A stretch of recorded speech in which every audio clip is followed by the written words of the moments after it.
Hablemos de democracia. Estos son los países cuyos gobiernos dicen ser democráticos. Estados Unidos, Francia, Reino Unido, Alemania, México, China, Turquía, Sudán, Rusia, Suecia, Sierra Leona, Australia, España, Polonia, Brasil, Surinam, Guyana, Venezuela...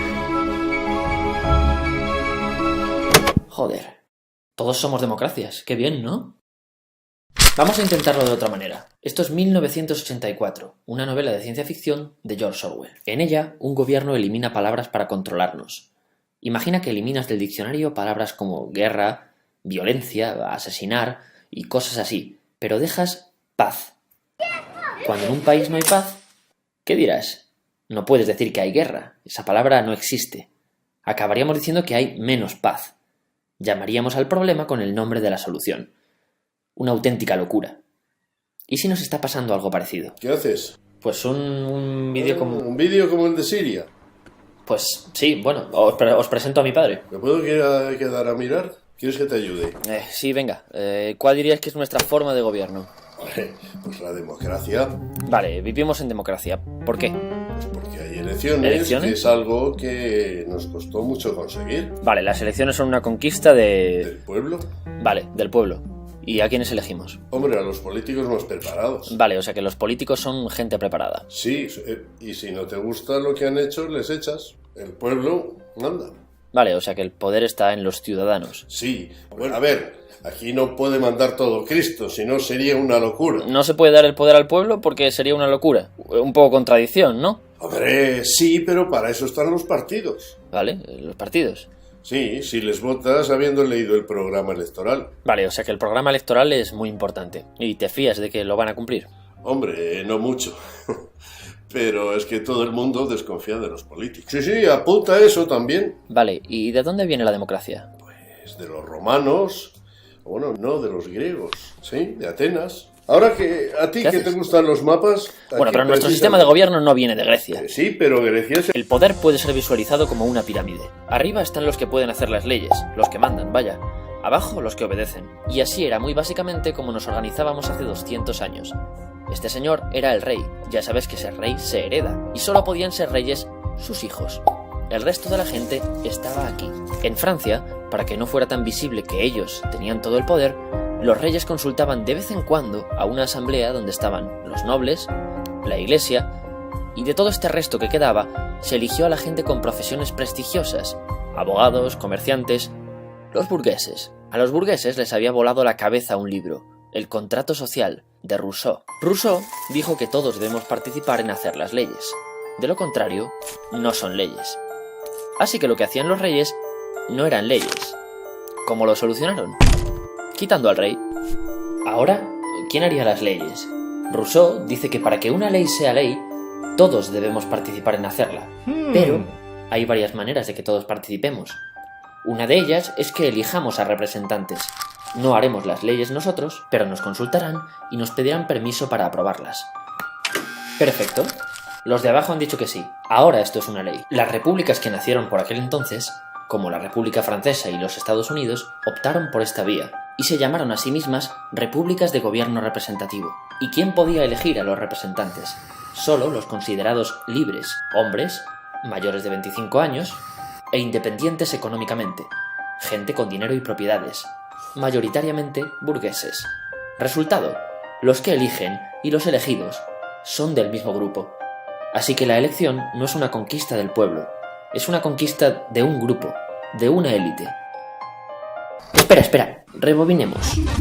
Antes de la Revolución Francesa, el rey ya creó elecciones para que el pueblo eligiera representantes y no tener que negociar con millones de personas. ¿Te acuerdas de quiénes representaban al pueblo? Abogados, comerciantes, los burgueses.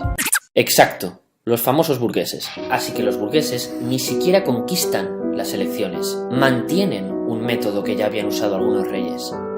Era bastante obvio que un grupo había hecho la revolución para ellos solos. Tocqueville, el primero en estudiar la joven república norteamericana, dijo: no le temo al sufragio, la gente votará lo que se le diga. ¿Por qué? Porque si tienes que elegir entre varias opciones, quien tenga más dinero hará tan visibles las suyas que las convertirá en las únicas. Mientras, la gente empezó a exigir que pudiera votar todo el mundo, así que más y más gente empezó a acceder a la posibilidad de votar, el famoso sufragio universal, pero tan centrados en obtener el voto la gente se había olvidado de una cosa. Rousseau había advertido algo sobre los representantes. Para que una ley sea ley, todos debemos participar en hacerla. Si no la hacemos todos y elegimos representantes para que la hagan, necesitamos mecanismos para que nos hagan caso. Por ejemplo, poder parar en todo momento una ley que no nos guste. Si no creamos esos mecanismos, no tenemos el poder y no hemos elegido representantes, sino jefes. Y se puso muy pesado con esto. Así que, de acuerdo con Rousseau, no, hoy el poder no está en los ciudadanos, está en los representantes. ¿Y cuál es el efecto de no tener mecanismos para que nos hagan caso? Pueden hacer lo que quieran. No importa lo mucho que desconfiemos de los políticos. La elección significa confianza total, pero no nos apresuremos. Volvamos a cuando todavía votaban unos pocos. Entonces, los representantes eran conocidos personalmente por los cientos de personas que les votaban. Pero según más y más gente accede a votar, resulta difícil que todos conozcan personalmente al representante. Entonces aparecen los partidos de masas, que clasificaban a la gente por ideologías. No importa la persona, conoce sus ideas. Aquí nacen los programas electorales, paquetes de promesas que hacen los partidos. Sin embargo, acuérdate de cómo está hecho el sistema. Por mucha vivienda que te haya prometido, no hay mecanismos para que el representante que elegiste te haga caso. El único mecanismo es votar a otro, pero eso tampoco te da ninguna garantía. Entonces, ¿cómo de importantes son los programas? Nada, los programas electorales no tienen importancia. Y espera, no hemos hablado de cómo funciona un partido, otra pirámide. Si quieres llegar a ser un representante, tendrás que ir escalando en la pirámide de poder. ¿Cómo se hace? No siempre como uno espera. Primero, diciendo que sí a todo. Luego, alianzas. Alianzas que luego puedes romper con alguna puñalada. Y cuando seas alguien, juega tus cartas de promesa. Diles que te acordarás de ellos cuando llegues arriba. Vale, ¿quiénes suelen llegar a la cima? Los más grises, la gente que está de acuerdo con todo el mundo. Los partidos son una máquina de seleccionar mediocres. Ahora, de estos tres, vamos a quedarnos con este. ¿Es el mejor para gobernar? No, el mejor para gobernar era este, pero se pondría nervioso en los debates. El segundo mejor era este, pero es demasiado viejo y hay que ganar voto joven. Nos hemos quedado con este no porque sea el mejor para gobernar, sino porque es el mejor para ganar elecciones. Pero es un inútil. Así que, ¿son gente preparada los políticos? No, no es necesario estar preparado, y suele reinar la mediocridad. Ahora veamos qué pasa en la parte alta de la pirámide, donde se reúnen los representantes. Fíjate, el Parlamento se diseñó para ser un lugar donde se deliberaba. Ante opiniones diferentes, se trataba de convencer a los demás y se estaba abierto a ser convencido, para llegar a un acuerdo. Pero con la llegada de los partidos de masas, se convierte en un simple medidor de poder. Cuantos más votantes tienes, más fácil resulta imponer tus ideas. Hoy día, los partidos han perdido gran parte de su militancia. La sociedad se compone de una mayoría no militante, que no es de ningún partido, y las minorías que siguen en ellos. Atraer a esta mayoría es la clave, así que se la estudia y se va cambiando el comportamiento del partido para atraer votantes, e incluso fabricando candidatos. Los partidos no solo tienen que atraer votantes, también tienen que evitar que te acerques al resto de partidos. ¿A alguien le apetece ser un fascista o un rojo de mierda? Pues solo puedes estar en uno de los dos extremos. A esto también se le llama polarizar. Hemos dividido a la sociedad en polos opuestos. Vivimos en democracia. Ahora quiero que prestes mucha atención. ¿Y si te digo que estamos llamando democracia a algo que no lo es? Si te fijas, desde el inicio del vídeo no hemos mencionado la democracia en ningún momento. No ha hecho falta porque nuestros gobiernos, cuando nacieron hace 200 años, no se llamaban democracias. Se llamaban repúblicas de gobierno representativo. Exacto, repúblicas de gobierno representativo. Podríamos pensar que quizá el término democracia no se usaba entonces, o no se conocía. Vamos a buscarlo.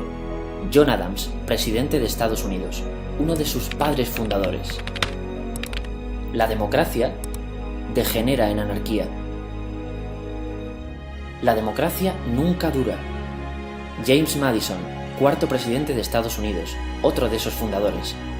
La democracia es incompatible con la seguridad personal y la propiedad privada.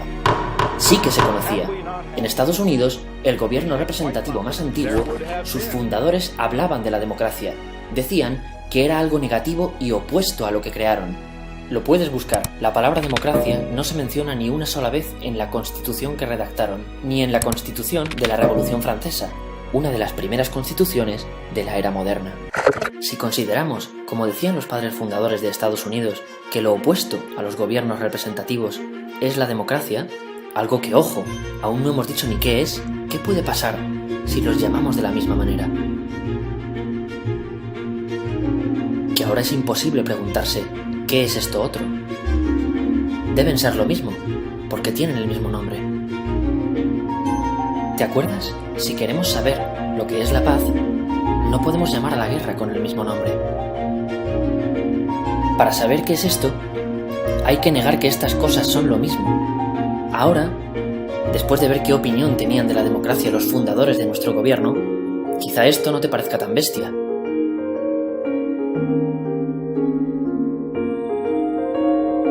Bueno, igual sí que es un poco bestia. Bueno, por muy bestia que sea, es la única manera de preguntarse. Entonces, ¿qué es democracia? Como las cintas de antes, esta es una historia con dos caras. La cara A ya la conoces, los gobiernos en los que vivimos. La B es algo que crees conocer, pero en realidad desconoces. Si te ha volado la cabeza saber que no vivimos en democracias, te va a encantar descubrir lo que significaba vivir en una. Lo tienes a un solo clic.